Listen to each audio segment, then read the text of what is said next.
दोस्तों, स्वागत है आपका एक नए वीडियो में। जिस वीडियो का आपको इंतजार था ये वही वीडियो है मेरे भाई, और आप सब खुश होने वाले हो। कमेंट में अपनी खुशी जाहिर कर देना सर, ठीक है। अल्टरनेट अब हम आपको वीडियो दिया करेंगे क्योंकि बच्चे कह रहे थे कि सर केमिस्ट्री तो बड़ा अच्छा चल रहा है मामला, फिजिक्स की जुगाड़ नहीं हो पा रही है।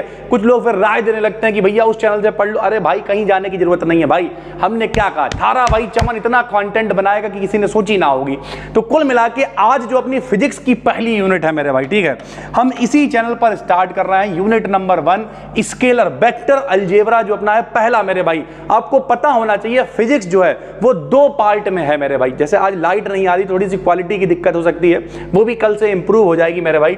अपनी जो फिजिक्स है वो 2 पार्ट में है मेरे भाई। पहली क्या है, मैथमेटिकल फिजिक्स, सबको पता है मैथमेटिकल फिजिक्स, और सेकंड पार्ट है मैकेनिक्स मेरे भाई।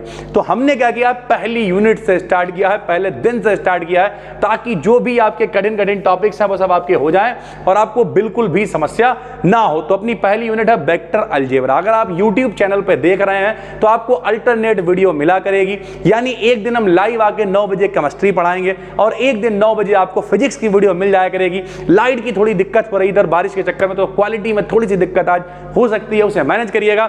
चलिए शुरू करते हैं, और अब अल्टरनेट आपको फिजिक्स भी मिला करेगी। चलिए भाई, आज का अपना जो पहली यूनिट है जो हम स्टार्ट कर रहे हैं उसका नाम है वेक्टर अलजेब्रा, और इसमें पहला टॉपिक हम लोग पढ़ने जा रहे हैं मेरे भाई स्केलर। अब हमें आपको लेके चलना पड़ेगा पहले 11वीं क्लास में, ताकि आपको याद आ सके अपनी शक्तियां। जैसे हम कई बार कहते हैं कि शक्तियां सबके पास होती है, लेकिन एक जामवंत की जरूरत होती है जो हनुमान जी को उनकी शक्तियां याद दिला सके।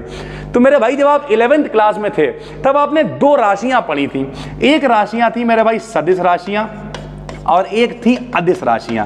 कुछ लोग कहेंगे हाँ सर जी सुना तो लग रहा है। तो एक राशियां थी सदिश राशियां और एक राशियां थी अदिश राशियां। अब नाम याद करो, सादिश। सादिश मतलब दिशा सहित, यानी जिसमें दिशा चाहिए होती थी उन्हें हम लोग कहते थे सदिश मेरे भाई। क्या कहते थे, सदिश कहते थे। और जिनमें दिशा नहीं चाहिए होती थी उन्हें हम लोग अदिश कहते थे। क्या कहते थे, अदिश कहते थे।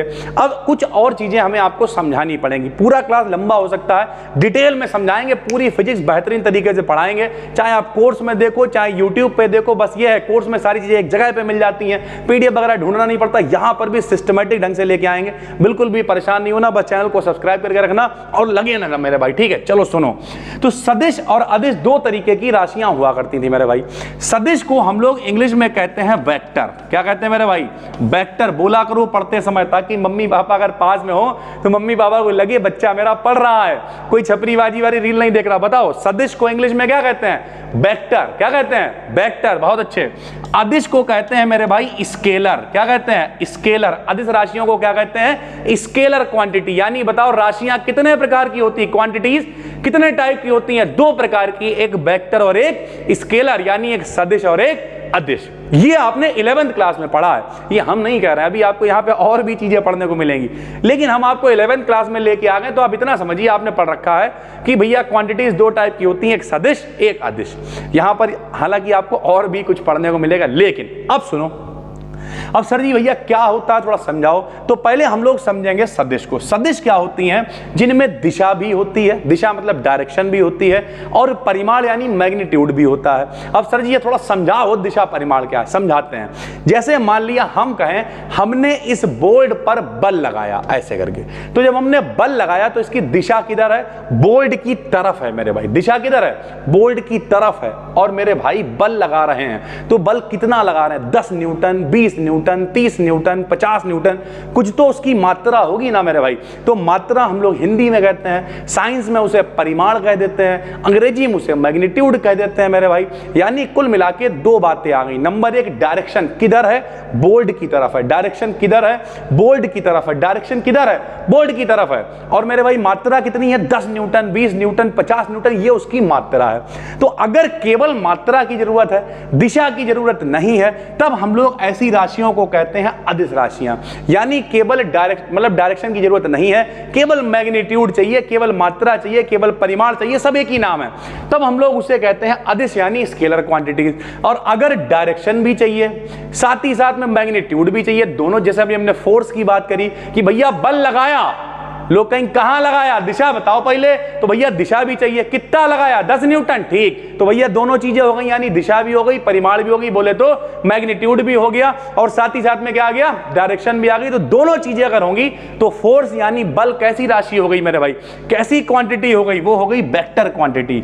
और मेरे भाई अगर हम लोग कह दें कि भैया दिशा नहीं, जैसे कार्य किया, अब कार्य कहां किस दिशा में करा थोड़ी पूछा जाएगा, कहां किया जाए पूछा जाएगा, तो कार्य एक अदिश राशि है, इसमें दिशा की जरूरत नहीं पड़ती है। जैसे हम कहते हैं चले, कोई दिक्कत नहीं है, तो चाल, अब देखिए चाल और बेग दोनों में फर्क है।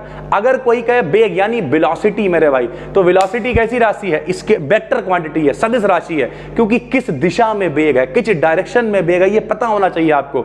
लेकिन चाल चले हैं, अब दारूबाज आदमी है, कोई हाल मस्त, कोई चाल मस्त, कोई खा के रोटी दाल मस्त, सब मस्त हैं। अब चाल तो मस्त होती मेरे भाई, पता थोड़ी किस डायरेक्शन में हुई है, तो चाल कैसी राशि, अदिश राशि है। और मेरे भाई बेग निश्चित दिशा में, थोड़ा सीरियस वाला लग रहा है, टाई आई लगा के, बेग, मैं बेग हूं, तो बेग कैसी राशि हो गई, बेग हो गई सदिश राशि, बोले तो वेक्टर क्वांटिटी। ठीक है भाई, तो ये आपने सब कुछ पढ़ रखा है, कहां, जब आप 11वीं क्लास में थे तब। तो अब ये दोबारा से लौट के आ रहा है, यहां पर लेवल थोड़ा सा बड़ा होके आएगा, समझते हैं। देखो भाई, तो हमने लिखा स्केलर क्या है, बताओ स्केलर मतलब अगर हम हिंदी में लिख दें तो स्केलर का मतलब होता है अदिश, और अदिश का मतलब होता है मेरे भाई जिसमें दिशा की जरूरत नहीं होती है, जिसमें दिशा की जरूरत नहीं होती है मेरे भाई। तो स्केलर क्वांटिटी वह क्वांटिटी है जिसे व्यक्त करने के लिए केवल सिंगल कंपोनेंट, एक ही कंपोनेंट, एक ही घटक की जरूरत पड़ती है। मतलब दोनों चीजें नहीं चाहिए कि डायरेक्शन भी लाओ रे, यानी दिशा भी लाओ रे, मात्रा भी लाओ रे, नहीं, दिशा नहीं है, कोई दिक्कत नहीं है, केवल मात्रा पता है, मतलब वो क्वांटिटी कैसी हो जाएगी, स्केलर क्वांटिटी हो जाएगी। इसे व्यक्त करने के लिए केवल एक ही कंपोनेंट की आवश्यकता होती है, इसे किसी यूनिट के साथ में प्रेजेंट करते हैं। ठीक है, अब किसी यूनिट के साथ में प्रेजेंट करते हैं, कैसे, हमने कह दिया 10 सेंटीमीटर, तो सेंटीमीटर क्या है मेरे भाई, सेंटीमीटर मात्रक है यानी यूनिट है, तो हमने लिख के दिखा दिया जैसे 10 सेंटीमीटर, तो किसी भी यूनिट के साथ में 10 सेंटीमीटर, 50 सेंटीमीटर, ठीक है, 10 किलोग्राम, 20 किलोग्राम। अब 10 किलोग्राम का वजन, इसमें कहीं दिशा पता चल रही है, नहीं, तो ये कैसी राशि हो गई मेरे भाई, स्केलर हो गई। ठीक, इसे व्यक्त करने के लिए केवल मैग्नीट्यूड, ये देखो मैग्नीट्यूड का मतलब क्या है, कितनी मात्रा है, 10 है, 20 है, 50 है, 100 है, तो केवल मैग्नीट्यूड की नीड होती है, डायरेक्शन की नहीं, यानी डायरेक्शन की कोई आवश्यकता नहीं होती है। जैसे मास यानी द्रव्यमान, अब द्रव्यमान, भैया अपना द्रव्यमान बताओ, क्या पूछोगे, किस दिशा में बताएं, इधर बताएं उधर बताएं, अबे द्रव्यमान पूछ रहा है, दिशा थोड़ी पूछ रहे हैं। जैसे हम कहते हैं टाइम, टाइम भी कैसी राशि है, अदिश राशि है। सर जी टाइम बता दो, किस दिशा में बताएं, ऐसे थोड़ी करते हो मेरे भाई, तो टाइम भी अदिश राशि, दिशा की जरूरत नहीं है। प्रेशर, दाब, एनर्जी यानी ऊर्जा, ये सारी की सारी कैसी क्वांटिटीज हैं, स्केलर क्वांटिटीज हैं, बोले तो अदिश राशियां हैं मेरे भाई। ठीक है, तो हमने आपको क्या बताया, स्केलर क्वांटिटीज क्या होती हैं, जिनमें डायरेक्शन की कोई नीड नहीं है, सिर्फ और सिर्फ हमें क्या चाहिए, मैग्नीट्यूड यानी मात्रा सिर्फ और सिर्फ चाहिए है, 10 ग्राम, 20 ग्राम, 50 ग्राम, 10 सेंटीमीटर, 20 सेंटीमीटर, 100 सेंटीमीटर, सिर्फ और सिर्फ मात्रा चाहिए, वैल्यू चाहिए, मैग्नीट्यूड चाहिए, उन्हें हम लोग कहते हैं स्केलर क्वांटिटीज मेरे भाई। किसी को कोई दिक्कत, उम्मीद करते हैं आपको समझ में आ रहा होगा सर। ठीक है, अब देखिए इसकी हम लोग डेफिनेशन लिखेंगे, बिल्कुल टेंशन मत लेना, बिल्कुल मस्त होकर पढ़ाते हैं, भले वीडियो एक दिन में शूट करते हैं, लेकिन ऐसी बनाते हैं कि आदमी कहे कि हाँ कुछ पढ़ा है मेरे भाई। अगर मन लगा के पढ़ोगे मौज काट देंगे, और अगली साल कुछ बहुत अच्छा प्लान कर रहे हैं आप लोगों के लिए, जितने भी लोग अच्छे नंबर लेके आएंगे उन सब के लिए। तो मन लगा के सीरीज को फॉलो करो। आप एप्लीकेशन गई भाड़ में, दुनियादारी गई भाड़ में, यूट्यूब चैनल को सब्सक्राइब करो, यहां पढ़ाएंगे हम, पूरा कंटेंट हम कर रहे हैं मेरे भाई, बस पढ़ो तो तुम मन लगा के भाई, कोई दिक्कत की बात नहीं यार। चलो, जब दो क्वांटिटीज के प्रोडक्ट से प्राप्त क्वांटिटी स्केलर होती है। अब ध्यान से समझना, दो चीजें हैं यहां पे, एक है स्केलर, एक है वेक्टर। अब वेक्टर का मतलब सदिश और स्केलर का मतलब अदिश। तो मान लिया कोई दो क्वांटिटी हैं, जैसे हम कहते हैं बल गुणे विस्थापन, यानी फोर्स इनटू डिस्प्लेसमेंट। बल गुणे विस्थापन क्या होता है, कार्य होता है। ध्यान से समझिएगा, फोर्स और डिस्प्लेसमेंट की मल्टीप्लाई जब हम करेंगे, लिख के दिखाते हैं तो थोड़ा आपको और अच्छा समझ में आएगा। बेस्ट कंटेंट देने वाले हैं मेरे भाई। हमने कहा फोर्स इनटू डिस्प्लेसमेंट जो है वो किसके बराबर होता है, कार्य के बराबर। जो भैया अपने गरीब आदमी, कार्य बराबर बल गुणे विस्थापन होता है। लेकिन मेरे भाई जो बल है वो सदिश यानी वेक्टर क्वांटिटी है, जो डिस्प्लेसमेंट यानी विस्थापन है वो भी कैसी, सदिश यानी वेक्टर क्वांटिटी है। दोनों सदिश राशियां हैं, लेकिन जब दोनों की मल्टीप्लाई हुई तो जो कार्य है मेरे भाई, ये कार्य कैसी है, अदिश राशि यानी स्केलर क्वांटिटी है। तो बताना ये चाह रहे हैं कि जब कभी भी ऐसे ही बल आघूर्ण होता है, जिसे टॉर्क कहते हैं, टॉर्क भी F × d के बराबर होता है, लेकिन जो टॉर्क है ये कैसी, ये सदिश यानी वेक्टर क्वांटिटी होती है। सरल भाषा में कहें तो जब कभी दो राशियों की, दो क्वांटिटीज की मल्टीप्लाई करते हैं तो भैया मेरे सदिश भी प्राप्त हो सकता है, अदिश भी प्राप्त हो सकता है। अगर दो की गुणा हो अदिश मिल जाए तो उसे अदिश गुणनफल यानी स्केलर प्रोडक्ट कहते हैं। अगर दो की गुणा हो सदिश मिल जाए तो उसे सदिश गुणनफल यानी वेक्टर प्रोडक्ट कहते हैं। हम लोग पढ़ रहे हैं स्केलर, तो हमने क्या लिखा बताओ? हमने लिखा जब दो क्वांटिटीज की गुणा करते हैं प्रोडक्ट से जो प्राप्त क्वांटिटी होती है अगर वो स्केलर होती है, कैसी होती है? स्केलर होती है। क्या कह रहे हैं हम?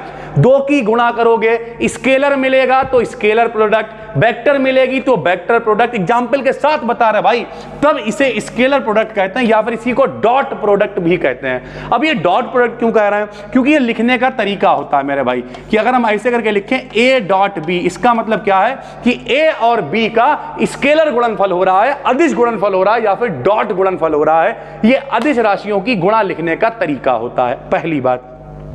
अब एक चीज और समझो, जब भी कभी मेरे भाई लिखा हुआ है ए के ऊपर ऐसे एरो, इसे पढ़ेंगे ए वेक्टर। क्या पढ़ेंगे? ए वेक्टर। क्यों पढ़ रहे हैं ए वेक्टर? सुनो, क्योंकि मेरे भाई ये है ए का मतलब है परिमाण यानी मात्रा यानी मैग्नीट्यूड, और अगर इसके ऊपर एरो लगा देते हैं तो ये दिखाता है डायरेक्शन को। किसे दिखाता है? डायरेक्शन को। और मेरे भाई जरा ध्यान से सुनना, सदिश राशियों को इंग्लिश में वेक्टर कहते हैं। तो अगर किसी के ऊपर एरो लगा हुआ है इसका मतलब इसमें डायरेक्शन भी है, मैग्नीट्यूड भी है, तो ये एक वेक्टर क्वांटिटी है। कैसी क्वांटिटी है? वेक्टर यानी सदिश राशि है, क्योंकि इसमें दिशा है मेरे भाई। तो इसे पढ़ेंगे ए वेक्टर। क्या पढ़ेंगे? ए वेक्टर। अगर ऐसे लिख दें इसे पढ़ेंगे बी वेक्टर। बोलो मेरे साथ में भाई, क्या पढ़ेंगे? B vector. इसे क्या पढ़ेंगे? C vector. इसे क्या पढ़ेंगे? Z vector. इसे क्या पढ़ेंगे? छोटा आ वेक्टर। इसे क्या पढ़ेंगे? छोटी ई वेक्टर। इसका क्या मतलब है? इसका मतलब यह है कि जब भी किसी के ऊपर एरो लगा होगा तो वो उसकी दिशा को दिखा रहा होगा, और दिशा का मतलब वो एक सदिश राशि है, वेक्टर क्वांटिटी है, तो उसे हम लोग वेक्टर लगा के पढ़ा करेंगे। अब यहां ये समझो लिखा हुआ अगर सी वेक्टर लिखा है भाई, तो सी क्या है बताओ? सी क्या है? सी है इसका मैग्नीट्यूड यानी मात्रा है इसकी। सी क्या है? मैग्नीट्यूड है मेरे भाई, यानी इसकी मात्रा है मेरे भाई। क्या है? मात्रा है। और ये जो एरो है, ये एरो क्या दिखा रहा है? डायरेक्शन दिखा रहा है। एरो क्या दिखा रहा है मेरे भाई? डायरेक्शन दिखा रहा है। समझ में आ रहा होगा? बहुत बढ़िया करके डायरेक्शन दिखा रहा है। तो अब ये समझो कि अगर कहीं पे लिखा हुआ है ए ऐसे करके एरो लगा के, तो इसे आप पढ़ोगे ए वेक्टर। क्या पढ़ोगे? ए वेक्टर। वेक्टर का मतलब इसमें डायरेक्शन भी है और मैग्नीट्यूड भी है। लेकिन अगर कहीं पे केवल ए लिखा हुआ है, खाली ए लिखा, तो अब यहाँ पे डायरेक्शन तो रह नहीं गई। तो जब डायरेक्शन खत्म हो गई तो ये हो गया ए स्केलर। ए स्केलर नहीं पढ़ सकते हो तो आप एक और चीज पढ़ सकते हो, इसे कह सकते हो ए वेक्टर का मैग्नीट्यूड है। ये क्या है? ए वेक्टर का मैग्नीट्यूड है। मैग्नीट्यूड का मतलब क्या है? परिमाण है। क्या है मेरे भाई?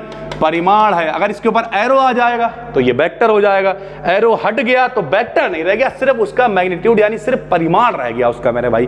किसी को कोई दिक्कत? जैसे हम आपको समझाते हैं, टेंशन ना लो यार। इधर देखो, जैसे हम कहें ये लिखा हुआ है बी के ऊपर एरो, तो इसे क्या कहोगे? इसे कहोगे बी वेक्टर। क्या कहोगे? B vector. और खाली बी लिख दें तो इसे कहोगे बी वेक्टर का परिमाण। क्या कहोगे? बी वेक्टर का परिमाण। हम लिख दें भैया सी के ऊपर तो क्या होगा? C vector.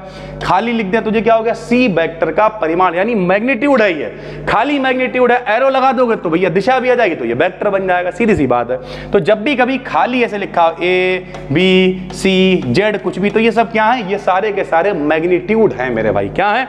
मैग्नीट्यूड है। ठीक है, उम्मीद करते हैं अच्छे से समझ में आ रहा होगा। तो हमने क्या लिखा है कि जब दो क्वांटिटी की आपस में मल्टीप्लाई होगी और जो प्राप्त क्वांटिटी है वो स्केलर होगी, तब हम लोग उसे कह देंगे स्केलर प्रोडक्ट। लिखने का तरीका क्या होता है? ये फार्मूला होता है ए डॉट बी बराबर मेरे भाई होता है A B cos theta. A dot B बराबर क्या होता है? A B cos theta. जान पहचान कर लो, ए क्या है? पहला वेक्टर है, बी क्या है? दूसरा वेक्टर है। डॉट का मतलब क्या है? दोनों की हमने स्केलर यानी अदिश गुणा करी है। जब गुणा करी तो मिला क्या? वो देखो, ए वेक्टर का परिमाण यानी मैग्नीट्यूड मिला है, बी वेक्टर का परिमाण यानी मैग्नीट्यूड मिला है, साथ में जो बीच में कोण बनेगा उसका कोसाइन यानी कॉस थीटा मिला है। तो इसकी डेफिनेशन क्या हो जाएगी भैया? दो वेक्टरों, क्या बोलोगे? दो वेक्टरों का स्केलर गुणनफल या डॉट गुणनफल। क्या बोलोगे? दो वेक्टरों का अदिश गुणनफल, स्केलर गुणनफल, डॉट गुणनफल, उनके मैग्नीट्यूड यानी उनके परिमाणों और बीच बनने वाले कोण की कोज्या, बीच बनने वाले कोण कोण की कोज्या के गुणनफल, देखो सब कुछ गुणे में चल रहा ना, तो के गुणनफल के बराबर होता है। ठीक है भाई, बिल्कुल आसान है, कोई दिक्कत की बात नहीं, के गुणनफल के बराबर होता है। अब ध्यान से समझना जरा, इधर देखो तो हमने कैसे लिख दिया, जरा यहां देखो मेरे भाई, हमने लिखा अतः दो वेक्टर्स का स्केलर प्रोडक्ट यानी अदिश गुणनफल, उनके मैग्नीट्यूड, ये दोनों कौन है, मैग्नीट्यूड हो गए, और बीच बनने वाले एंगल की कोसाइन यानी कॉस थीटा के प्रोडक्ट यानी गुणनफल के बराबर होता है। तो फार्मूला क्या हो गया, ए डॉट बी बराबर ए बी कॉस थीटा। तो इस तरीके से इसका फार्मूला हो जाता है। तो आपने क्या सीखा मेरे भाई, आपने सीखा कि अदिश गुणनफल या स्केलर गुणनफल या डॉट गुणनफल हम लोग उसे कहते हैं, क्या होता है ये जरा समझ लो। जब कभी दो वेक्टर होंगे उनकी मल्टीप्लाई करेंगे, दो कोई क्वांटिटी है उनकी मल्टीप्लाई करेंगे, जो मिलेगा वो अगर अदिश गुणनफल होता है। ठीक, देखो भैया ये सब टॉपिक लोग कहते हैं बहुत कठिन है, कठिन नहीं है, समझोगे बहुत आराम से समझ में आएगा, और हम पूरा टाइम लेंगे, आधे घंटे लगे, 45 मिनट लगे, 1 घंटा लगे, कोई फर्क नहीं पड़ता है। बेहतरीन कंटेंट आपको देने वाले, बस आप थोड़ा सा सपोर्ट करिए, चीजों को देखिए, जो गरीब आदमी है उन तक शेयर करो भाई, कहना कोई दिक्कत नहीं, कोर्स लो ना लो कोई फर्क नहीं पड़ता, यहां पे पढ़ो, हम यहां कंटेंट लेके आएंगे, वादा कर रहे हैं आपसे, लेकिन मन लगा के आपको पढ़ना है मेरे भाई। ठीक है, तो उसके बाद क्या फिर हमने लिख दिया कि भैया ए डॉट, इसे क्या लिखते हैं, डॉट गुणनफल भी कहते हैं। तो ए वेक्टर डॉट बी वेक्टर बराबर क्या हो गया, ए बी कॉस थीटा हो गया। ए बी क्या है, इसका मैग्नीट्यूड यानी परिमाण है, कॉस थीटा क्या है, बीच वाले बनने वाले कोण की कोज्या है, तो बनने वाले कोण की कोज्या और परिमाण के गुणनफल के बराबर होता है, ये इसका फॉर्मूला हो जाएगा। प्रॉपर्टी की बात कर ले तो भैया इनमें ऑर्डर एक्सचेंज हो जाता है। क्यों एक्सचेंज हो जाता है, क्योंकि ये अदिश हैं। अदिश का मतलब क्या है, इनमें दिशा की कोई जरूरत नहीं है, तो कोई दिक्कत नहीं भैया, चाहे ए डॉट बी लिख लो और चाहे बी डॉट ए लिख लो। क्यों लिख लो मेरे भाई, इसका मतलब क्या होता है वो बताते हैं, सुनो। इसका मतलब होता है ए से बी की तरफ, इसका मतलब होता है बी से ए की तरफ। जब भी कभी वेक्टर ऐसे करके लिखे होते हैं तो इसका मतलब क्या है, ए से बी की तरफ, इसका मतलब है बी से ए की तरफ, लेकिन इसमें डायरेक्शन का मतलब ही नहीं है। अदिश है तो किधर भी दिशा हो कोई फर्क पड़ता नहीं है, तो इन्हें हम एक्सचेंज करके लिख सकते हैं, यानी ए डॉट बी को हम लोग बी डॉट ए लिख सकते हैं, कोई दिक्कत नहीं है मेरे भाई। ठीक है, उसके ये इनकी पहली प्रॉपर्टी हो गई। दूसरी प्रॉपर्टी क्या है, देखो भाई, दूसरी प्रॉपर्टी है ये डिस्ट्रीब्यूट होते हैं, जो कि सब हो जाएंगे। क्यों हो जाएंगे, क्योंकि भैया अगर ये ब्रैकेट के बाहर लिखा हुआ है और गुणा करोगे तो फिर डिस्ट्रीब्यूट तो हो गई। जैसे बाहर डॉट लगा हुआ था, ब्रैकेट के अंदर जाएगा तो इनके पास भी आएगा ए डॉट बी, प्लस का निशान इनके पास भी आएगा तो ए डॉट सी, यानी डिस्ट्रीब्यूटेड हैं, बट जाते हैं, अंदर चले जाते हैं, ब्रैकेट के अंदर जो जो होंगे सबके पास चले जाएंगे, सीधी सी बात है। दो परपेंडिकुलर वेक्टर्स के लिए स्केलर प्रोडक्ट की वैल्यू 0 होती है। अब ये क्या है ये भी समझ लो। अगर दो वेक्टर हैं जो परपेंडिकुलर, परपेंडिकुलर समझते हो, जब 90 का कोण होता है उसे परपेंडिकुलर यानी लंबवत कहते हैं मेरे भाई। ठीक है, तो हम लोगों का फार्मूला क्या है बताओ, हम लोगों का फार्मूला है मेरे भाई ए डॉट बी बराबर ए बी कॉस थीटा, और लंबवत का मतलब कोण कितना लेना पड़ेगा, 90। लेकिन जब 90 लोगे भाई तो कॉस 90 की वैल्यू कितनी होती है, 0 होती है। आप यहां पे 0 रख दोगे और 0 से जो टकराएगा वो खुद 0 बन जाएगा, तो जब 0 से गुणा होगी तो ये पूरा क्या हो जाएगा, 0, यानी ए डॉट बी बराबर क्या आ जाएगा मेरे भाई, 0 आ जाएगा। तो इस तरीके से चीजें चलती हैं कि अगर दोनों परपेंडिकुलर हैं तो थीटा की जगह कितना रख दोगे, 90 रख दोगे, और 90 रखोगे तो दोनों की डॉट मल्टीप्लाई क्या हो जाएगी, 0 हो जाएगी सर। ठीक है, बहुत बढ़िया। अगर दो पैरेलल वेक्टर ले लेंगे, पैरेलल भैया लंबवत ये होता है, ये 90 का कोण है, लंबवत है, और पैरेलल मतलब समांतर। इस तरीके से जब कोई कोण नहीं बन रहा है, दोनों एक दूसरे से बिल्कुल समांतर बैठे हुए हैं, तो थीटा का मान 0 लेते हैं मेरे भाई। तो पैरेलल वेक्टर के लिए अपना फार्मूला क्या है बताओ, ए डॉट बी बराबर ए बी कॉस थीटा। कह रहे दोनों वेक्टर पैरेलल हैं, तो पैरेलल का मतलब थीटा का मान कितना लोगे, 0 ले लोगे, कॉस 0 का मान 1 होता है, तो ये 1 हो जाएगा मेरे भाई।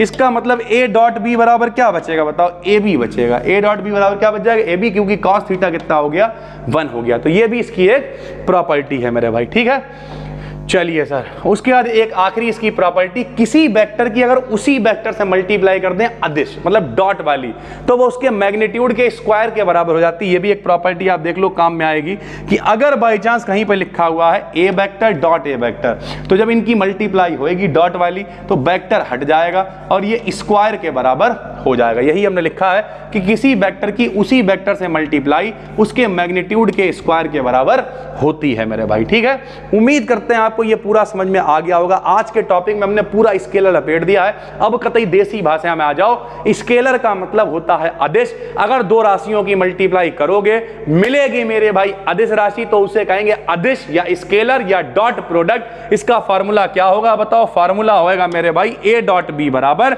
ए बी कॉस थीटा कतई याद कर लो, a डॉट बी बराबर क्या होएगा, ए बी कॉस थीटा इसका फार्मूला होगा, यानी दोनों दो वेक्टरों के बीच का स्केलर गुणनफल, डॉट गुणनफल उनके मैग्नीट्यूड और बनने वाले कोण की कोसाइन के प्रोडक्ट के बराबर होता है। दोनों को आपस में एक्सचेंज कर सकते हैं मेरे भाई, दोनों मतलब वितरित भी हो जाते हैं, डिस्ट्रीब्यूटेड हो जाते हैं। परपेंडिकुलर लोगे 90 का कोण होगा 0 हो जाएगा, पैरेलल लोगे कोण हो जाएगा 0, और जब कोण 0 मेरे भाई होगा तो उनके केवल मैग्नीट्यूड रह जाएंगे, बाकी सब चला जाएगा, उसी से मेरे भाई मल्टीप्लाई करोगे तो स्क्वायर के बराबर हो जाएगा। ये है पूरा अपना स्केलर प्रोडक्ट, ठीक है भाई। तो ये आज का पहला क्लास था। इस सेशन में हमने एक बार फिर से दम लगाया, अपनी शक्तियों को इकट्ठा करा है और आपके लिए बेहतरीन कंटेंट लेके आ रहे हैं। यहां पर आपको अल्टरनेट 9 बजे कंटेंट मिला करेगा।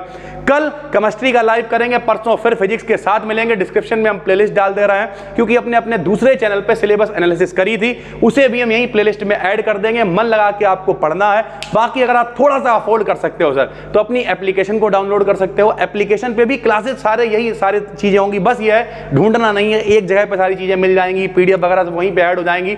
अगर आप क्लासेस यहां देख रहे हो, एप्लीकेशन पे भी मेरे भाई मौज काट देंगे। इतनी सारी एनालिसिस, सवाल, बहुत सारी चीजें आपके लिए लेके आएंगे, टेंशन ना लेना, बस मन लगा के पढ़ो। कोई भी व्यक्ति निराश नहीं होगा, मेरी तरफ से यार इस बात की हम जिम्मेदारी ले रहे हैं। जितना कंटेंट दे सकते हैं उससे ज्यादा कंटेंट देने की कोशिश करेंगे, बस आपके लिए, बस आपका थोड़ा सा सपोर्ट चाहिए सर, ठीक है। तो चलिए फिर मिलते हैं हम आपसे एक और वीडियो में। डिस्क्रिप्शन में डाल देंगे एप्लीकेशन का लिंक भी, प्लेलिस्ट का लिंक ऊपर डाल देंगे, आराम से देखना शुरू करो, एनालिसिस करो और बिल्कुल भी टेंशन मत लीजिए। 1 से 1.5 महीने के अंदर केमिस्ट्री और फिजिक्स दोनों आपकी खत्म करा देंगे। बस दोस्तों फिर मिलते हैं, तब तक के लिए धन्यवाद, थैंक यू।